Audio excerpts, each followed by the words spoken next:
My own world exists in my time and space, a deliberate attempt to opt out of the race. But the real world imposes at every pace with threats of failure and even disgrace. But blessed am I to live two lives in one, going one to the other, at times just for fun, yet challenging myself for a perfect union of success and happiness before each day is done.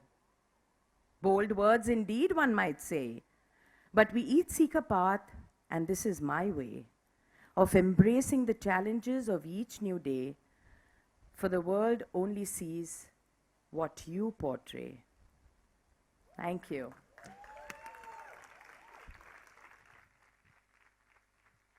Thank you, ma'am. So beautifully read. Oh, Haidari.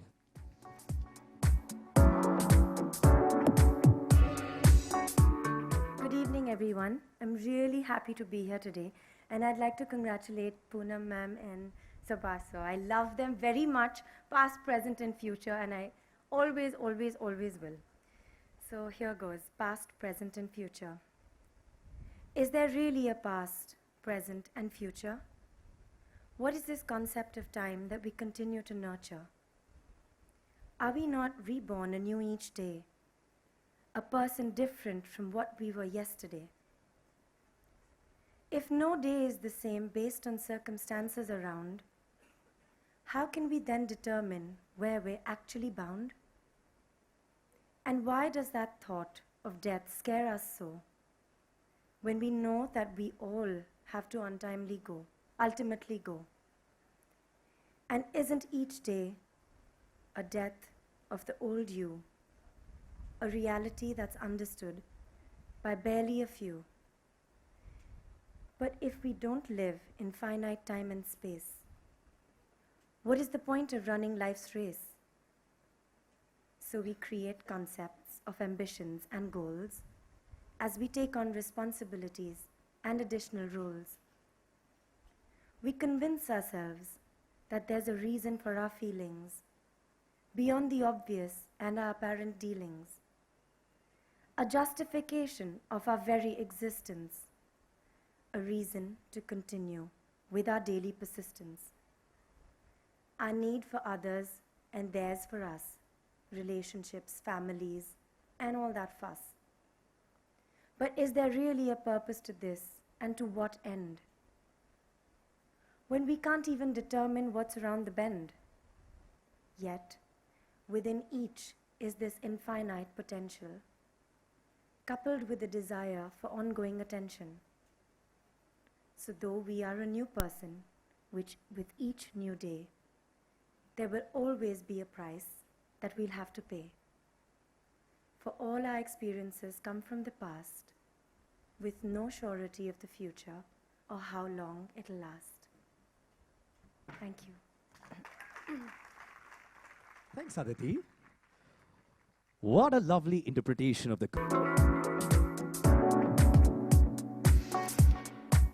Hi, good evening, everybody. I'm Manasi Scott. I was going to actually do this very, elocution style and read out the name of the poem and then Poonam's name, but everybody knows you've written all the poems, so congratulations. Your family, and you know that. My first show ever professionally after software engineering was with Wizcraft.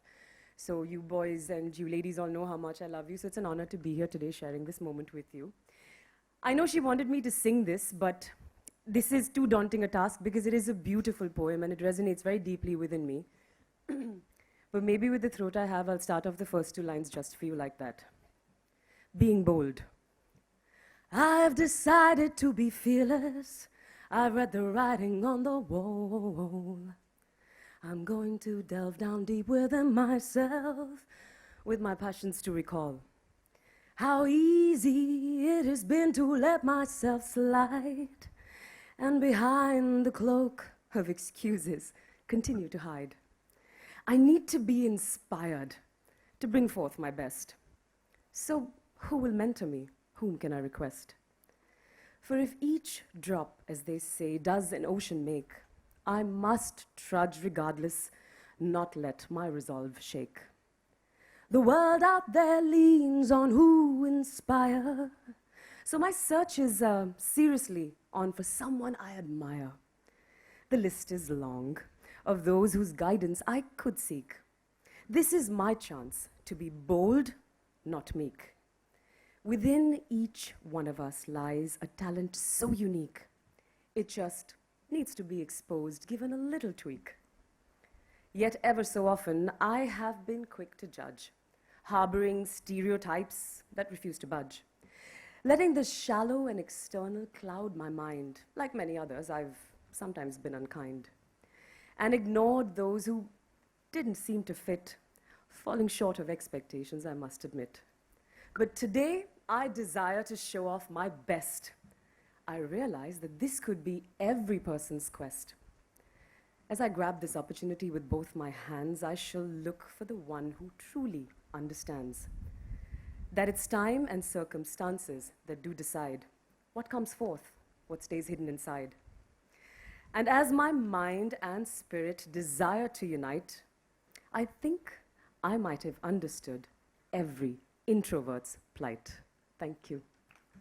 Mansi, you were singing, so I'm going to sing 2 lines for you. You're just too good to be true. Can't take my eyes off you. After that, I don't know the next line. But Pardon the way that I stare, there's nothing else to compare. The thought of you makes me weak. Actually, I could be singing the song too. Punam, this poem was for me. Thank you so much. It's been a wonderful evening for me. Thank you. And you know what? I have to tell you that honestly, when I was talking to Punam, she selected Sanam. Oh, yeah.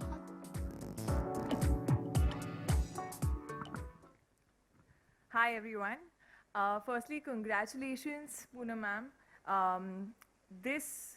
I actually used to write poems back in school and college, and I know how much thought actually goes in to writing each and every line, and the happiness that you get after completing one full poem. So I'm sure the happiness that you must be getting now after completing all these poems and converting it into a book must be something else.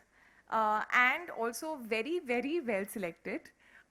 This poem, when I just read it, I felt I could relate to it completely, and I felt कि आपने मेरे मन में emotions actually बहुत अच्छे से लिख दिए हैं. So I'll just go on with it. Bonding. I walk into a room with slight hesitation, unsure of reactions, a bit of anticipation. Meeting acquaintances, not yet quite friends, wondering what message my presence sends. A greeting of warmth as my soul really tries to ensure that my smile spreads to my eyes.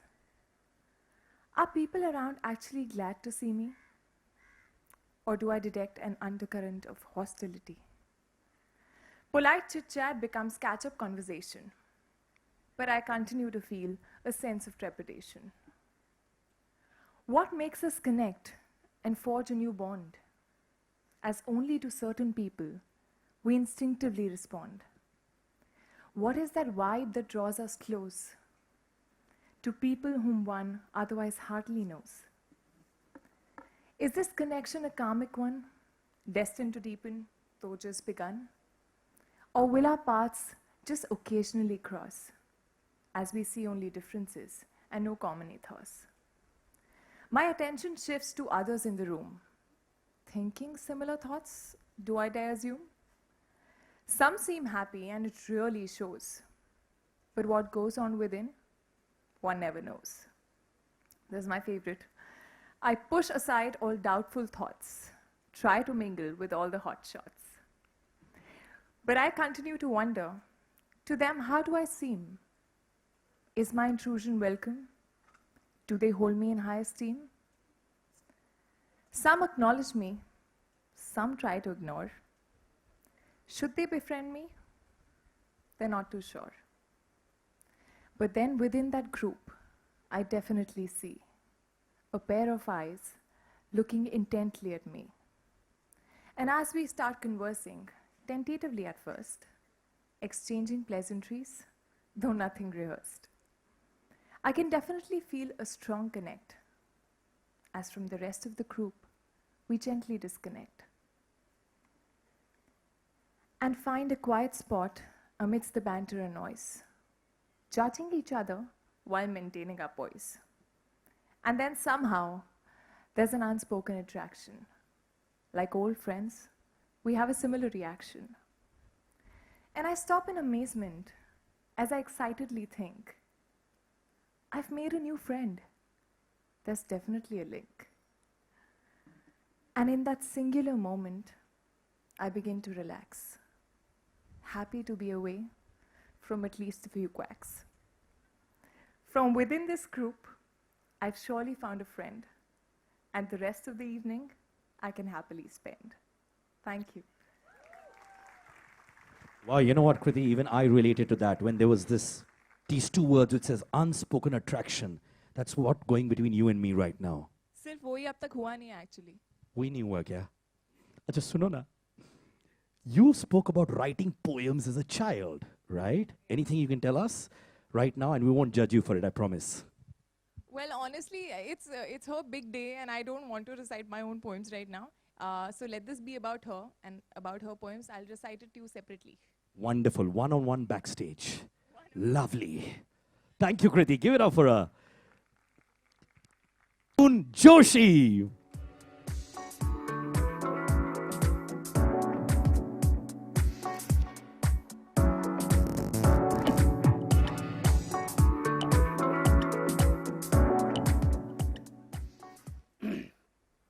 First of all, Sabas, thank you for inviting me here.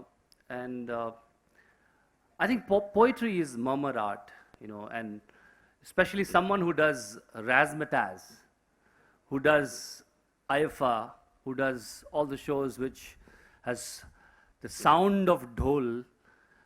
आपने बांसुरी को बजाया यहाँ पे थोड़ी देर के लिए. So the murmur sound, which have been protected and given platform, I think poetry needs a little bit of nudge and support because it doesn't happen without it. The way the world is going, I think we are addicted to loud noises, louder voices, and poetry is somewhere, as Punam would sit somewhere in IFA awards, and I'll have to look for her. She would not shout out aloud. That's how the nature of the art and craft she's practicing. So thank you, Sabas, for organizing this and calling us here. It really means a lot to all the poetry lovers. To Poonam's work, I always believed in two contradictory kind of thoughts, and I see those reflecting here. One, I believe that, well, we don't get thoughts, just thought get us. We are just the medium, and somehow, you know, you got to be the best medium. In fact, I did a song which called Zariya, Tu Zariya, Main Zariya, aur Uski Kripa Dariya Dariya. So we just passing the thoughts. But if we are just passing the thought, it looks like fatalistic. It looks like everything is dependent on nature to give you thoughts. I think there's something called examined truth. I see that the vantage point which Poonam takes in her work, a lot of the work which has been just read before me, I really like the 90, for example, such a mundane, everyday thought being, you know, presented and introspectively presented in front of you. I really find that inspiring, that you have looked at things which probably are very mundane but very nuanced. How nuanced a 90 could be, I don't think we thought before today. So thank you for looking at life like that and presenting it to us. And I would read a poem, I would have read many, but this is Misfits. One thing which again and again coming out in her poetry is that she's brutally honest about what she feels, self-deprecating at times. And that's what I think a poet has to be, absolutely honest. And there is no pretentious note here in any of her work. And that's the essential, I think, for a poet. The misfit goes like this: I am an imperfect in a perfect world. Does that then make me perfect in an imperfect world? If I don't conform to what is the norm, then to which norm do I conform? If I don't tread the trodden path, will I lose my way in the aftermath? If two wrongs don't make a right, then the opposite of wrong must only be half right. If there are shades of black and shades of white, doesn't that put shades of gray in a different light? If I must live in the present and forget the past, then why does history continue to last? If there is no right time or place, then how do I know if I'm not on time or in the right place? If nothing lasts forever, then there is no point in asking the meaning of the word everlasting. If the ocean's depth is never seen, then what does as deep as the ocean really mean? If something is deemed to be just perfect, then why do I like my perfect imperfect? Thank you. Thank you, Prasoon, sir. I guess we all feel like Hello, hello, hello. Oh, Mansi, thank you. I thought I was tall, but okay. You are too tall. Hi, Punam Auntie. I haven't gotten to meet you. You're the star today, but I will come down and meet you. First of all, I want to say that Prasoon sir, you just said that you've seen Punam Auntie at IFA, of course, and she would not make a lot of noise. But I completely disagree, because for the past 3 years, I have been sitting right next to her. We've been, of course, using our contacts. She herself sneaking in food. And she's my CT partner, actually. So we've been whistling at all the acts at IFA and having a rollicking time. But I never thought that Punam Auntie could, write poetry, or, I mean, writing a book is something that is just beyond me, at least. I've never read a poem in my life. I don't understand them at all, I have to be honest. So when I came here in the evening, I said, oh, today is a very, intellectual evening, and I will have to tell everybody, it was such a wonderful poem, and I understood every word, but I'm not quite understanding most of them. But I have to say that the one that I have, the one that she's chosen for me, I read many, many times to make sure that I understood it. And I think it's just so beautiful that she writes just so, I think, like, pure of heart. I think she's very simple in her thoughts, and I think that shows in her poems. So I'm going to try and not ruin it. So here goes.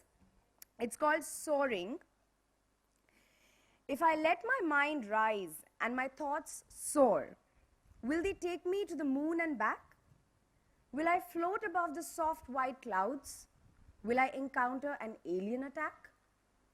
Maybe I'll sit on a butterfly's wing and flit from flower to flower, light and bright, a perfect delight, to be loved and admired from afar. I understood everything, abhi tak. Or should I perch on a strong tree branch and sway to the song of the wind, as chirping birds flap gently by, some wild, some disciplined?